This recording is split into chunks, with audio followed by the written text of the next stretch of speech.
Bargain Bin Blockbusters. This week, The Last 7. Hey guys, what's going on? My name is Roy's God, and today we are doing the very first episode of Bargain Bin Blockbusters. Now what that is where I go to Poundland or Pound World or possibly a charity shop and just pick out the crap films. You know, the films where if you're in the States, they've got like that Walmart Bargain Bin $5 thing. Over here, they sell them in Poundland, Pound World. They're a pound, literally a pound. You go to the shop. They always have a little section. Sometimes they're on Blu-ray, sometimes they're on DVD, and usually it's mostly trash. Sometimes you might find a decent film, sometimes you might find a decent TV series. So I'm kind of going to go every week, watch one of these films, tell you what I think. This week, wrong hand, this week we've got The Last 7. So this is a film, as you can see in the little poster there, starring Tamer, Hassan from Dead Man Running, apparently, along with Dyer from EastEnders, Coronation, Emmerdale, one of those. He's in one of those. He's in it for like 5 seconds, really. I mean, he's kinda in it, but you don't really realise until the end that he's in it. And even then, you're like, it probably wasn't him. Like, he's literally like, it's a cameo thing, which is probably why at least they put, if you can see, at least they put with Dyer instead of starring Dyer. And also Simon Phillips, he's actually the main guy in the film.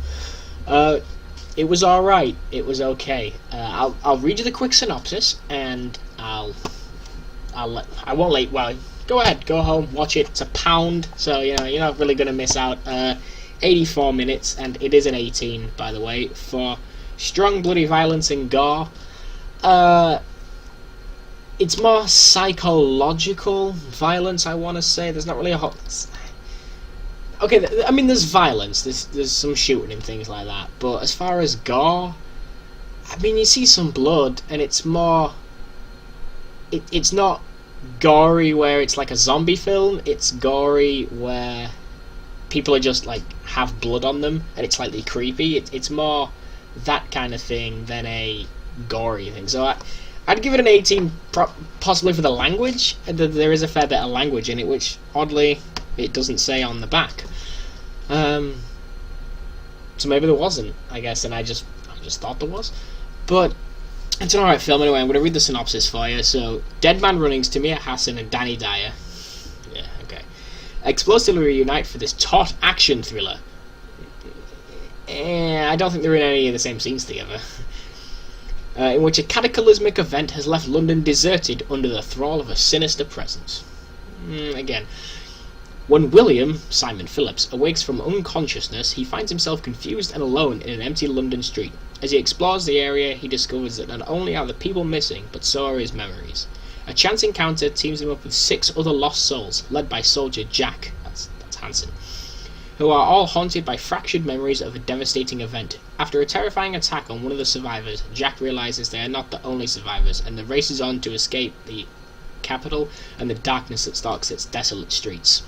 Now, I will say this, where it says, yeah, led by Jack, that's fine.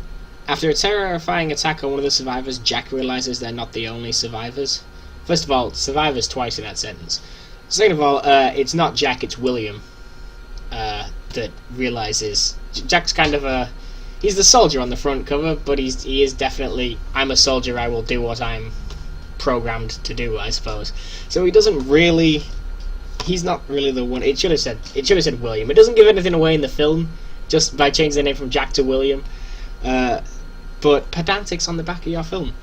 This also has some special features, a trailer for the film I just watched, and the making of this film. Now, I will say this. Was it entertaining enough?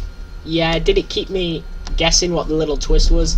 Yeah, until about halfway through the movie. It's only 84 minutes.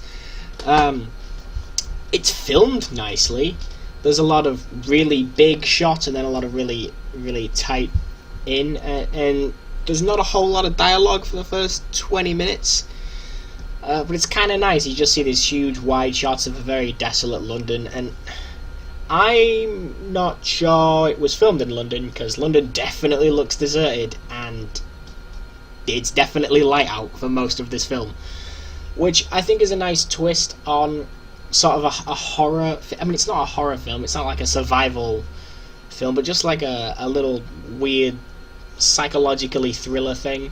It's nice that it's brightly lit. You know, you always see zombie films where, other than 28 Days Later and 28 Weeks Later, it's always dark, and yeah, that's fine for a zombie horror film, but for things like this, it is nice to see brightness and not so much bright colours, but bright lights, being able to see what's in the street.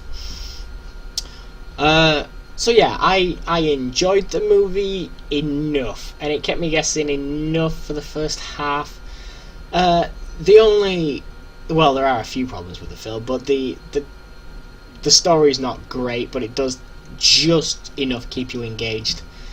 The sound levels, I will say, it goes from to wow, you know, as loud as it can be. So that was kind of annoying, you know, struggling to listen at points, so you turn the volume up and then all of a sudden it's massively loud. It's not massively loud due to explosions or shooting or anything like that. It's massively loud in the next scene. So the characters are obviously talking at the same level, they're using normal voices, and it goes from really loud to really quiet. I'm not sure what happened there. And then the other thing is, the film finally starts. Like, there's a lot of setup and setup and setup, and it's enjoyable enough setup, but it's set up for about an hour, and it's an hour and 24-minute film. So the film finally starts like it's just starting, 24 minutes in. Sorry, an hour in, you know, with 24 minutes left. So that's not great. The story's there. The story was just enjoyable enough to justify it. I definitely would say this is not. Don't go to HMV or a big other chain store where you buy all your films new. It's definitely not. Where the DVD go? It's definitely not worth. I mean, even though it is on Blu-ray, it's definitely not worth a full retail £12-15. Even a $5 maybe pushing it. Definitely pound shop, bargain bin. Was I satisfied? I was satisfied because I only paid, I paid £1 for this. This was £1, and that's fine. It's fine that it cost £1. I wouldn't have paid £5 for this. I wouldn't have paid probably. I wouldn't have paid £3 for this. On a scale of price ranking, this is worth the £1.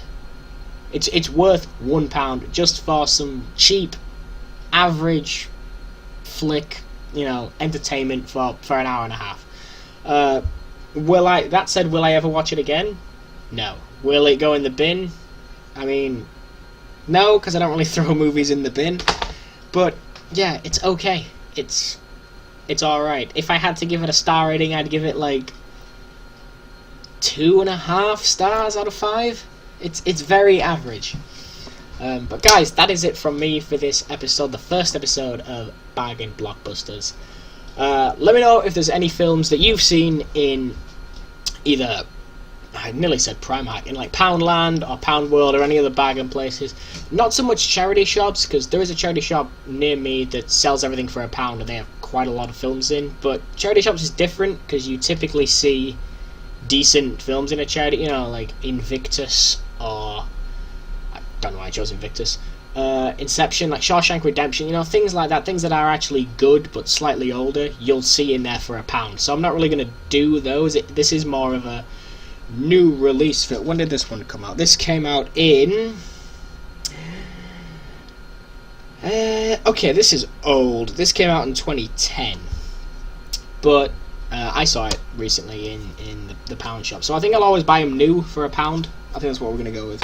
But guys, that is it from me. Thank you guys so much for watching this video. If you liked it, if you enjoyed it, don't forget to hit that like button. Please subscribe.